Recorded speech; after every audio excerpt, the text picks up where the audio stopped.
Boa tarde. Nesse segmento do Visão Libertária, vamos ao artigo escrito e narrado por Peter Turguniev. O massacre da Praça da Paz Celestial não existe para a China. Hoje fazem 31 anos do massacre da Praça da Paz Celestial em Pequim. Tiananmen Square, ou Praça da Paz Celestial, é uma enorme praça bem no centro da capital de Pequim, no centro do governo. Foi em 4 de junho de 1989 que aconteceu tal massacre. Um protesto enorme pedindo por mais liberdade dentro do regime comunista chinês, sem depredação, sem quebrar lojas, apenas pessoas com cartazes e faixas. Muitos acamparam na Praça da Paz Celestial por várias semanas com suas faixas, todos pedindo mais liberdade. O Partido Comunista Chinês resolveu encerrar o assunto, mandando um monte de tanques, e os policiais foram ordenados a abrirem fogo contra os manifestantes. Mas não foi como você pode ter pensado. A polícia chegou e expulsou os manifestantes da praça com bastões e gás lacrimogêneo, como a polícia faria em outros lugares. Não é algo bonito de ver a limitação da liberdade de expressão, mas até aqui não é um massacre. Os estudantes, que eram a parte significativa dos manifestantes, resolveram então sair da praça pacificamente e voltar para sua universidade. No caminho da saída da praça, logo após saírem, foram emboscados por tanques e sumariamente fuzilados. Alguns tanques passaram por cima das pessoas, matando quem tivesse sobrevivido aos tiros. Até hoje não se sabe o número de mortes. Em 1989 haviam câmeras gravando, temos algumas imagens, mas não muitas. Alguns pesquisadores chineses estimam em 4.000 mortos e 30.000 feridos. O grosso do massacre não aconteceu na praça justamente para evitar as câmeras, mas o governo chinês nunca admitiu sequer o massacre e fala em 300 mortos devido à ação policial contra estudantes que não obedeceram às ordens. Segundo eles, não houve fuzilamento, mesmo que existam até imagens disso. Um dos vídeos se tornou icônico. Um indivíduo parou na frente de uma fila de tanques, impedindo a passagem dele. Não se sabe até hoje a identidade desse indivíduo, nem se sobreviveu a esse episódio, mas de qualquer forma mostrou uma pessoa que não se importava em morrer pela liberdade. Veja, não seria nada mais do que isso. Se um tanque passasse por cima dele, o tanque mal iria notar.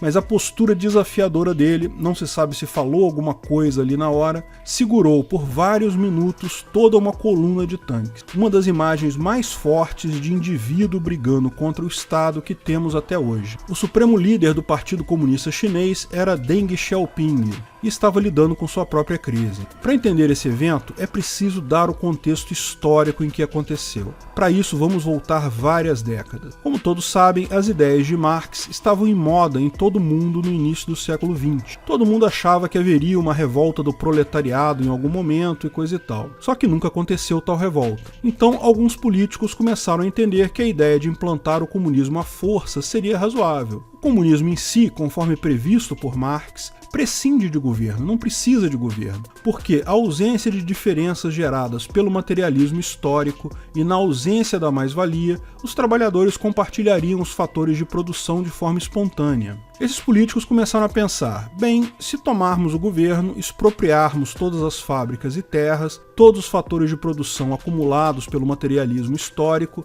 acabarmos com a mais-valia, o governo passa a gerir tudo, a ter todo o lucro que é do povo, o comunismo irá surgir naturalmente. Bem, a Rússia, com a Revolução Bolchevique de 1917, foi a primeira a entrar nesse caminho, mas foi seguida por outros vários países. Após a Segunda Grande Guerra, passou a incentivar vários países também a seguir esse mesmo caminho, ocasião em que a China passou a ser um país comunista também. Entenda-se comunista como o país que implementou a centralização total de decisões no governo. O governo é dono de tudo, toma todas as decisões, porque nessa situação não haveria o materialismo histórico, não haveria mais-valia. O comunismo deveria então surgir naturalmente conforme as ideias de Marx, só que nunca surgiu. Essa ideia de fazer governos enormes controladores para chegar na anarquia comunista prometida por Marx, se você parar para pensar, nunca fez sentido. O problema do cálculo econômico sobre o socialismo, por outro lado, funcionou como esperado. Se você não sabe o que é o problema do cálculo econômico sobre o socialismo,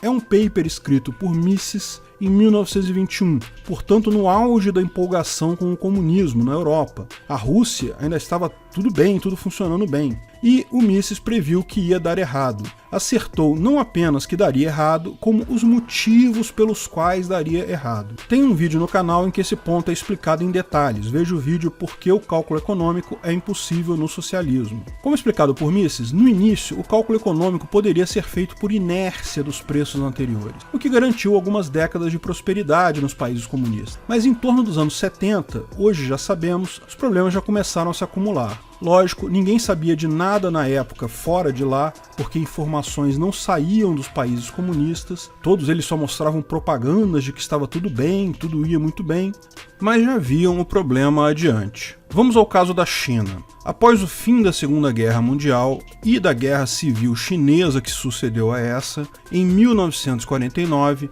a China se viu como um país dominado pela pobreza e devastado pela guerra. Anos e anos de guerra. Mao Tse-tung foi o grande líder que levou o país para o comunismo e experimentou logo de cara os problemas do cálculo econômico. Os projetos socialistas de Mao apenas atrasaram o desenvolvimento do país, mataram milhões de pessoas e diminuíram ainda mais a qualidade de vida de sua população. Um exemplo é o seu Grande Salto para Frente, um projeto de tornar a China uma república igualitária e desenvolvida através da planificação da economia e reforma agrária forçada, que acabou causando, na verdade, fome em massa, levando muitos chineses à morte. O enorme fracasso fez a autoridade de Mao ser questionada, o que o fez iniciar a chamada Revolução Cultural Chinesa, com o objetivo de neutralizar a oposição, com uma campanha violenta, sangrenta, que prejudicou ainda mais o desenvolvimento econômico do país. Nesse grande salto para frente implementado por Mao, foram cometidas inúmeras atrocidades típicas de planejadores centrais, tal como mandar pessoas da cidade para cultivar terras no campo,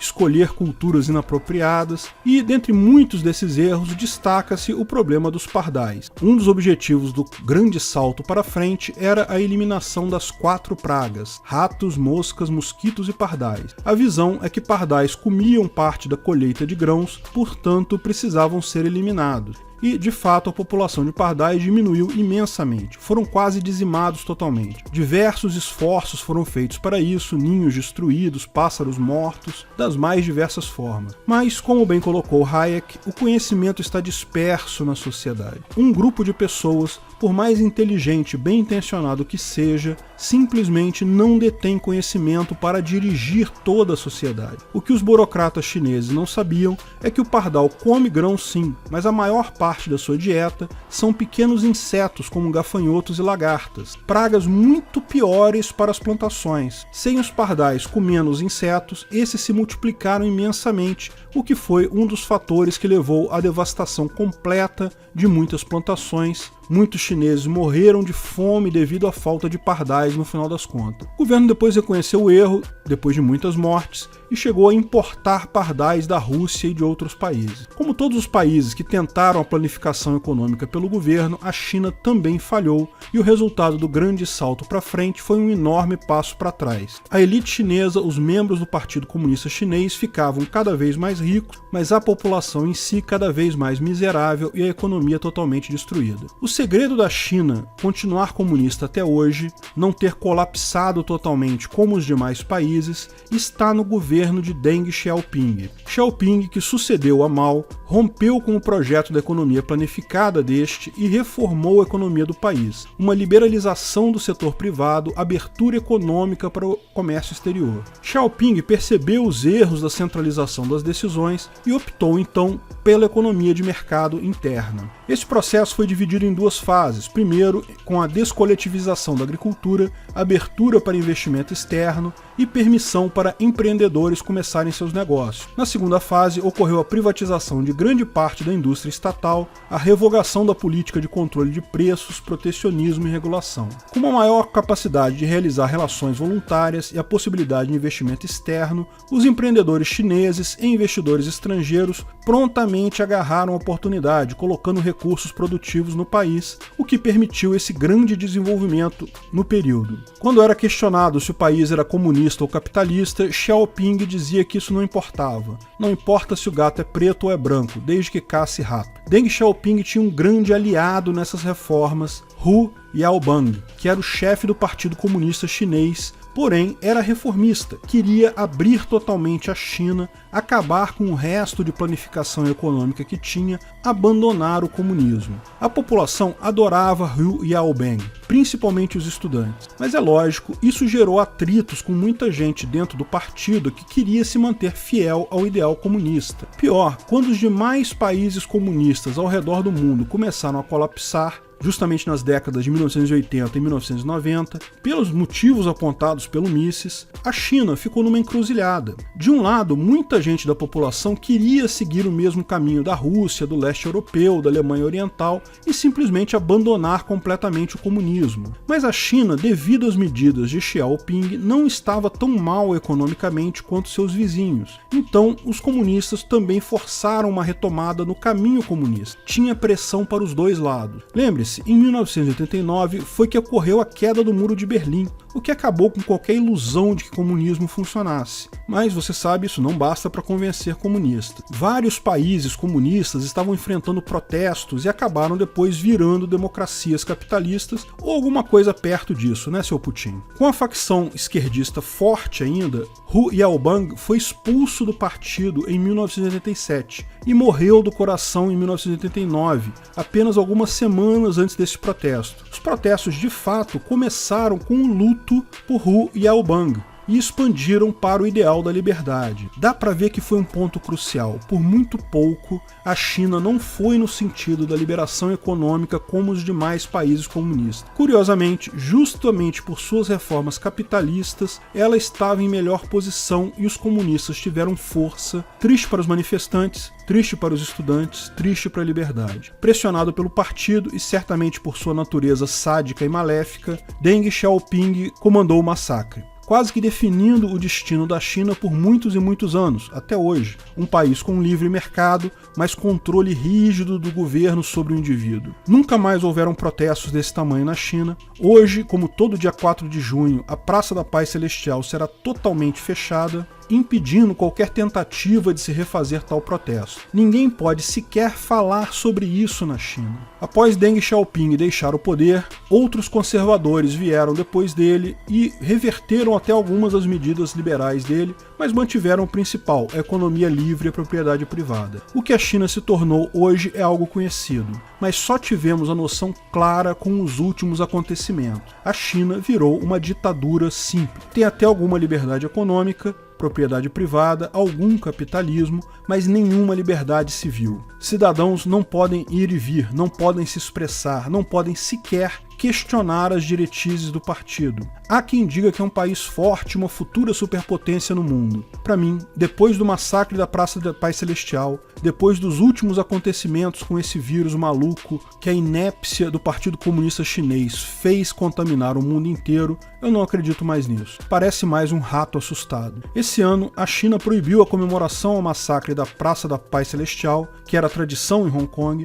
dentro do seu processo de assimilar totalmente a cidade ao seu sistema. É a primeira vez, desde 1989, que não haverá vigília de homenagem aos estudantes e manifestantes mortos. Não dá para ter liberdade econômica total com repressão civil. Uma coisa atrapalha a outra. O problema do cálculo econômico pode demorar mais tempo para se manifestar, mas ele vai se manifestar sempre que houver decisão centralizada. Decisões centralizadas vão ficando cada vez piores e cada vez mais catastróficas até o colapso total. Talvez a enorme quantidade de decisões idiotas que presenciamos do Partido Comunista Chinês nessa epidemia, no que foi visto na China e no resto do mundo nos últimos meses, talvez isso seja o início desse processo.